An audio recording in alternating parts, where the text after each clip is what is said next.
konfirmasi lagi kepada otoritas terkait. Tapi setidaknya saudara, berdasarkan informasi dari Basarnas, pesawat Indonesia Air Transport berangkat dari Bandara Adi Sucipto Yogyakarta pada pukul 8 pagi waktu Indonesia bagian Barat. Awalnya Air Traffic Controller atau ATC, pengatur lalu lintas udara Surabaya, masih bisa berkomunikasi dengan pesawat selama 1 jam.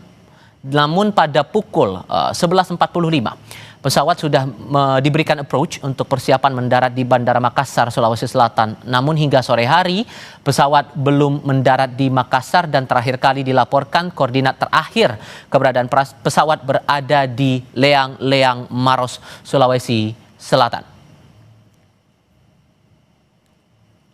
Perlu dipahami juga untuk nomor pesawat yang hilang kontak di Leang-Leang Maros, Sulawesi Selatan adalah pesawat dengan call sign atau kode PKTHT.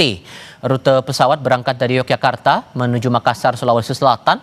Pesawat ini membawa 10 penumpang terdiri dari 7 kru pesawat dan 3 penumpang. Ini telah dikonfirmasi terbaru lewat konferensi pers yang dilakukan Kementerian Kelautan dan Perikanan pada pukul 21 waktu Indonesia Barat. Dan saat ini kita terhubung dengan Kapten Ramanoia selaku profesional pilot Indonesia untuk kita bahas lagi lebih lanjut soal ini. Pak Rama dengan Tifal di sini, selamat malam Pak. Selamat malam Mas Tifal. Terima kasih sebelumnya sudah meluangkan waktu berbicara bersama kami malam hari ini. Terlepas bahwa ini masih akan diinvestigasi, tim SAR masih dalam tahap awal membagi timnya di beberapa titik sesuai dengan koordinat terakhir itu. Sejauh cermatan Anda, hal apa yang rasanya sudah menjadi informasi kunci untuk mempermudah proses pencarian pesawat ini? Baik Mas, untuk pertama-tama saya akan sampaikan bahwa saya menyampaikan sebagai pribadi, pilot, dan saya tergabung dalam organisasi di mana organisasi ini tergabung dalam induk organisasi pilot internasional, dalam hal ini IFALPA, International Federation of Airline Pilot Association. Kami menyampaikan bahwa tidak semua pilot memiliki kewenangan maupun kompetensi untuk memberikan analisa terkait adanya insiden-insiden, karena dalam hal ini pemerintah Republik Indonesia melalui Departemen Perhubungan telah menunjuk badan dari Komite Nasional Keselamatan Transportasi atau KNKT untuk memberikan analisa. Mereka akan melakukan analisa terkait adanya insiden ini, Mas. Jadi yang pertama kali ingin saya sampaikan adalah sebaiknya kita masih menunggu publish resmi dari otoritas yang berwenang untuk menyampaikan analisa, sehingga informasi yang diterima oleh masyarakat ini tidak simpang siur nantinya, Mas. Oke, kalau begitu mungkin saya akan lebih banyak bertanya soal pengalaman Anda. Apakah soal pengalaman membawa pesawat terutama jenis ATR 42500 ini secara pribadi Anda punya pengalaman sendiri membawa jenis pesawat semacam ini, dan hal apa yang mungkin publik perlu tahu tentang jenis pesawat ini?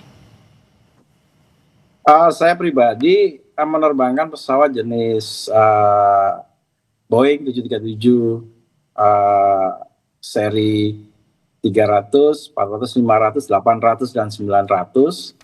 Dan ATR ini adalah jenis dari Airbus, termasuk dari Airbus Company, ATR, dan pesawat turboprop seri 500 ATR 42 seri 500 ini, Mas. Pesawat ini cukup canggih, dan sebagai pesawat commuting, pesawat ini pun juga telah dinyatakan layak terbang pada hari ini dari keberangkatan, ya, dari stasiun Adi Sucipto dari Yogyakarta. Oke, dan secara teknis untuk pengoperasiannya apakah ada yang berbeda dengan antara pesawat ATR dengan pesawat jet begitu Pak? Untuk secara spesifik memang berbeda, tapi secara general sama, Mas. Pesawat ini memiliki kontrol autopilot maupun manual dan diterbangkan dengan baik untuk menjalankan suatu misi penerbangan. Dalam hal ini kita mendapat informasi bahwa Papa Kilo Tenggu Hotel Tenggu ini sedang dalam otorisasi dari Kementerian Kelautan dan Perikanan. Oke. Kita coba bicara juga secara umum, Pak. Ini belajar lagi dari pengalaman Anda membawa beragam jenis pesawat itu tadi. Karena saya merujuk dari pernyataan Kepala Stasiun Meteorologi yang menyebutkan saat hilang kontak, lokasi terakhir dari koordinat posisi pesawat ini sedang diguyur hujan lebat. Nah, sebetulnya kalau kemudian ini kembali lagi ya, ini menunggu hasil investigasi apapun temuan-temuan yang didapatkan oleh tim yang terlibat dalam proses pencarian ini.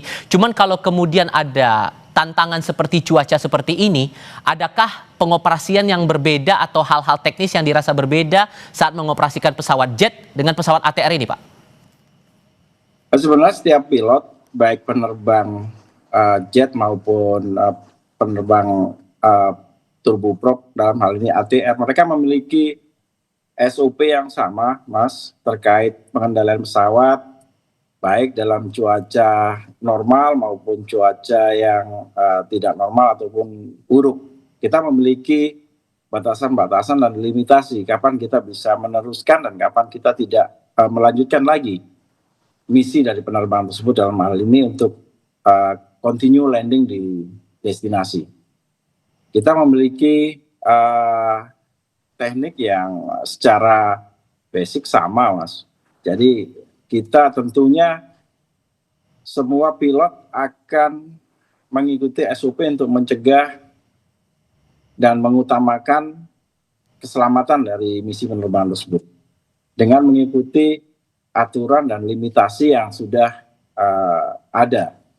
Demikian, Mas. Tapi penegasan saja sehingga sebetulnya ada indikator tertentukah yang menunjukkan bahwa ini tampaknya ada masalah saat melakukan pengoperasian pesawat saat penerbangan itu?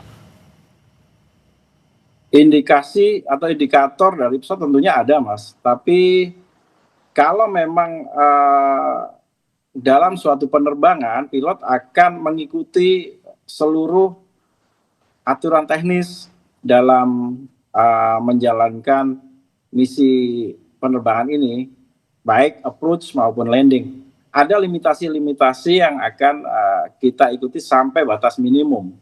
Dan di sana akan ada keputusan terakhir dari pilot, apakah tetap melanjutkan penerbangan ataukah dia akan abort atau melakukan goron, mencegah untuk hal yang tidak diinginkan terjadi. Detailnya limitasi atau batasannya apa-apa saja itu, Pak? Baik terkait dengan jarak pandang, ketinggian, maupun dari faktor angin, kita semua ada limitasinya, Mas. Oke. Sehingga kemudian kalau ada problem yang dirasa sudah muncul saat proses penerbangan itu, dari pengalaman Anda pribadi juga di momen-momen kritis, berapa lama waktu yang bisa diperlukan atau yang dibutuhkan oleh seorang pilot untuk mengambil keputusan dalam proses penerbangan itu? Sorry, Mas, tidak jelas, terputus-putus tadi. Oh, oke. Jadi kalau kemudian ada masalah teknis yang dialami saat penerbangan berjalan itu, Pak, kira-kira butuh waktu berapa lama kemudian pilot bisa mengambil keputusan untuk melakukan tindakan-tindakan tertentu, tindakan-tindakan darurat lah apapun itu namanya? Pilot sudah dibekali dengan kemampuan training untuk melakukan tindakan yang mengutamakan keselamatan dari penerbangan itu, Mas. Apakah dia akan melanjutkan ataukah dia akan meng-cancel, meng-abort dari approach yang akan dilakukan. Dan itu semua pilot profesional sudah dilatih dalam hal ini. Untuk waktunya ya tergantung dari situasi, Mas. Kita bisa melakukan itu dengan persiapan preparation dari final approach sampai pada saat approach landing. Mungkin bisa dipertegas lagi, Pak, karena kan publik perlu paham juga konteks daruratnya menurut penerbang atau pilot ini dalam hal yang seperti apa critical moment itu? Apakah sebatas karena cuaca? Kalaupun ada hal teknis apa yang mungkin sudah jadi awareness tersendiri bagi pilot untuk kemudian bisa, oke, kita harus ngambil keputusan seperti A, B, C, D, E, dan seterusnya? Faktor yang menentukan misi dari suatu penerbangan dapat dilanjutkan atau tidak itu cukup banyak, Mas. Bisa tergantung dari cuaca, seperti yang saya sebutkan tadi, jarak pandang, arah angin dan segala macam, maupun dari teknis dari kondisi dari pesawat itu sendiri. Dan kita pilot profesional memang sudah terlatih, kita memang sudah di-train untuk mengetahui apa dan bagaimana kondisi dari penerbangan yang akan kita jalani saat itu, apakah akan dilanjutkan atau tidak. Hmm. Dan yang saya pahami, koreksi kalau saya keliru Pak, itu kan setiap kru pesawat, entah itu flight attendant ataupun pilot, pasti ada pelatihan secara berkala ya Pak ya, dalam kurun waktu tertentu, entah itu sebagai refreshment atau pengulangan atas apa yang sudah dilakukan, atau mungkin ada pengetahuan baru. Hal-hal apa yang biasanya jadi bahan pelatihan begitu buat pilot terutama, untuk memastikan hal kalau ada keadaan darurat ya tidak perlu gagap, langsung ambil sigap dan cepat mengambil keputusan itu. Hal-hal apa yang biasanya dilakukan dalam pelatihan itu? Setiap pilot akan dilatih, di-train, Mas. Bisa minimum setiap 6 bulan sekali. Mereka mengikuti pelatihan, recurrent training terkait skill mereka pada saat menghadapi kondisi abnormal. Baik itu kondisi abnormal yang terjadi pada pesawat tersebut maupun dari faktor eksternal, dalam hal ini cuaca. Itu akan berulang setiap 6 bulan sekali. Semua pilot akan di-train untuk mengasah skillnya menghadapi situasi-situasi emergensi seperti ini. Tapi mungkin bisa dirincikan lagi Pak. Jadi hal apa yang sebetulnya yang jadi bahan pelatihan itu tadi? Hal-hal apa yang mungkin jadi concern kalau ada pengulangan training bagi para pilot yang secara berkala itu? Kalau hal-hal apa yang di-train selama setiap 6 bulan sekali ya, tentunya materinya cukup banyak, Mas. Karena itu menyangkut dari faktor teknis dari pesawat itu maupun bagaimana kesigapan pilot atau skill pilot pada saat dia menghadapi kondisi dari eksternal, dalam hal ini cuaca, kondisi, karena kita melalui media udara yang dalam hal ini tidak stabil. Kita harus bisa mengatasi setiap kondisi yang bisa mengancam dari keselamatan penerbangan. Oke. Cukup banyak materi yang dilakukan setiap 6 bulan sekali untuk mengevaluasi skill dari pilot tersebut. Oke. Untuk bicara terkait dengan apa yang kita sedang tunggu sekarang, posisi dari pesawat ATR 42500 ini masih dicari tim SAR, kemudian masih akan didalami lagi. Ini faktornya karena apa? Mengapa kemudian bisa hilang kontak? Ini pada akhirnya kan memunculkan spekulasi ya Pak. Spekulasi apapun praduga-praduga yang muncul terutama di media sosial dengan segala asumsi yang muncul. Hal apa sebetulnya yang jadi concern teman-teman Ikatan Pilot ini membaca spekulasi atau informasi yang beredar di media sosial terkait dengan peristiwa ini? Baik, jadi pertama kali kita tentunya prihatin akan terjadinya hilang kontak dari penerbangan Papa Kilo Tenggo Hotel Tenggo ini.